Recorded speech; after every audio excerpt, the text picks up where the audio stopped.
Ahaz berumur 20 tahun pada waktu ia menjadi raja. Dan 16 tahun lamanya ia memerintah di Yerusalem. Ia tidak melakukan apa yang benar di mata Tuhan, seperti Daud, bapa leluhurnya. Tetapi ia hidup menurut kelakuan raja-raja Israel. Bahkan ia membuat patung-patung tuangan untuk para Baal. Ia membakar juga korban di lebak Ben Hinom, dan membakar anak-anaknya sebagai korban dalam api, sesuai dengan perbuatan keji bangsa-bangsa yang telah dihalaukan Tuhan dari depan orang Israel.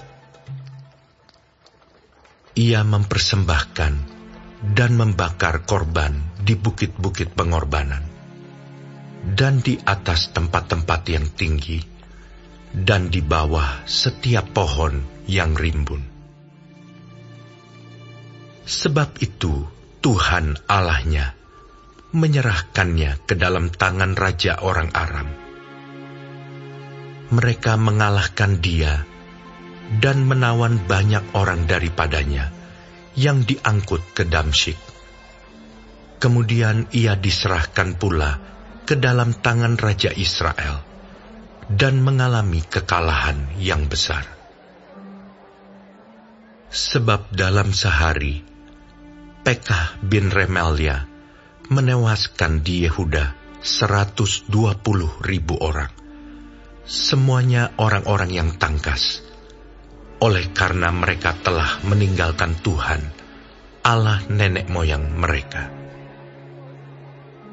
Dan Zikri, pahlawan dari Efraim, membunuh Maasea, anak raja, Azrikam, kepala istana, dan Elkana, orang kedua di bawah raja.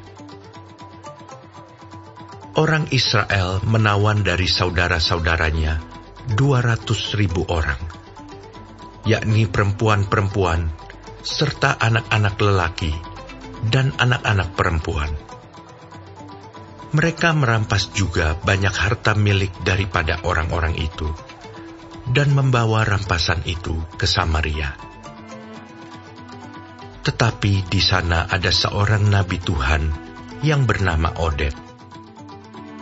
Ia pergi menemui tentara yang pulang ke Samaria, dan berkata kepada mereka, "Lihatlah, karena kehangatan murkanya kepada Yehuda, Tuhan Allah nenek moyangmu menyerahkan mereka ke dalam tanganmu, dan kamu telah mengadakan pembunuhan di antara mereka dengan kegeraman yang sampai ke langit. Dan sekarang kamu bermaksud menaklukkan orang Yehuda dan Yerusalem menjadi hambamu laki-laki dan perempuan. Tidak adakah pada kamu sendiri kesalahan yang besar terhadap Tuhan Allahmu? Maka sekarang dengarkanlah kataku ini. Kembalikanlah orang-orang yang kamu tawan dari saudara-saudaramu itu, karena murka Allah menyala-nyala terhadap kamu."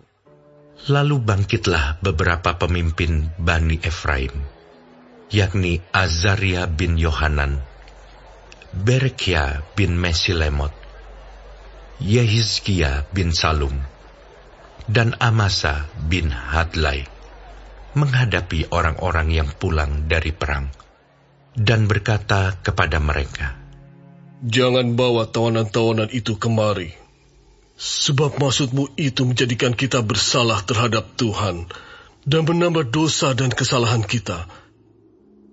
Sudah cukup besar kesalahan kita, dan murka yang menyala-nyala telah menimpa Israel."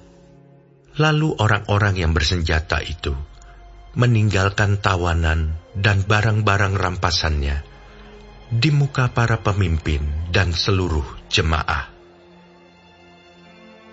Dan orang-orang yang ditunjuk dengan disebut namanya bangkit, lalu menjemput para tawanan itu.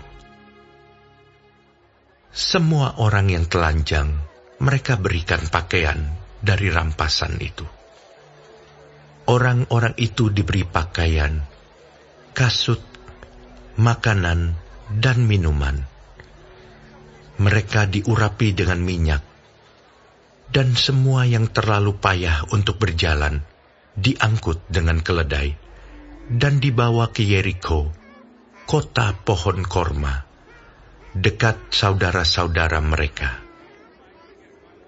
Sesudah itu, orang Israel itu pulang ke Samaria. Pada waktu itu, Raja Ahaz menyuruh utusan kepada Raja Negeri Asyur untuk memohon bantuan.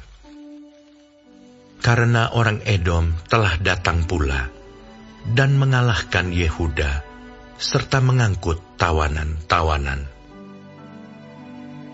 Orang-orang Filistin juga telah menyerbu kota-kota di daerah bukit dan di tanah Negeb Yehuda. Mereka pun merebut Bet-Semes, Ayalon, Gederot, Soko dengan segala anak kotanya, Timna dengan segala anak kotanya, dan Gomzo dengan segala anak kotanya, dan menetap di kota-kota itu. Demikianlah Tuhan merendahkan Yehuda oleh karena Ahaz, Raja Israel itu, membiarkan kebiadaban berlaku di Yehuda, dan berubah setia kepada Tuhan. Maka datanglah Tilgat-Pilneser, Raja Negeri Asyur, kepadanya, hanya bukan membantu dia, melainkan menyesatkannya. Walaupun Ahaz merampas barang-barang dari rumah Tuhan, dari rumah raja, dan dari rumah-rumah para pemimpin, dan menyerahkan semua itu kepada Raja Negeri Asyur, namun perbuatannya itu tidak menguntungkan dia. Dalam keadaan terdesak itu, Raja Ahaz ini malah semakin berubah setia terhadap Tuhan. Ia mempersembahkan korban kepada para allah orang Damsyik yang telah mengalahkan dia. Pikirnya, yang membantu raja-raja orang Aram adalah para allah mereka. Kepada merekalah aku akan mempersembahkan korban, supaya mereka membantu aku juga. Tetapi allah-allah itulah yang menjadi sebab keruntuhan bagi dia, dan bersama-sama dengan dia bagi seluruh Israel. Ahaz mengumpulkan perkakas-perkakas rumah Allah dan menghancurkannya. Ia menutup pintu rumah Tuhan, lalu membuat mezbah-mezbah bagi dirinya di segenap penjuru Yerusalem. Di tiap-tiap kota di Yehuda, ia membuat bukit-bukit pengorbanan untuk membakar korban bagi allah lain. Dengan demikian, ia menyakiti hati Tuhan, Allah nenek moyangnya. Selebihnya dari riwayatnya dan seluruh tingkah langkahnya, dari awal sampai akhir, sesungguhnya semuanya itu tertulis dalam kitab Raja-Raja Yehuda dan Israel. Kemudian Ahaz mendapat perhentian bersama-sama dengan nenek moyangnya, dan dikuburkan di dalam kota di Yerusalem. Tetapi ia tidak dibawa ke pekuburan raja-raja Israel.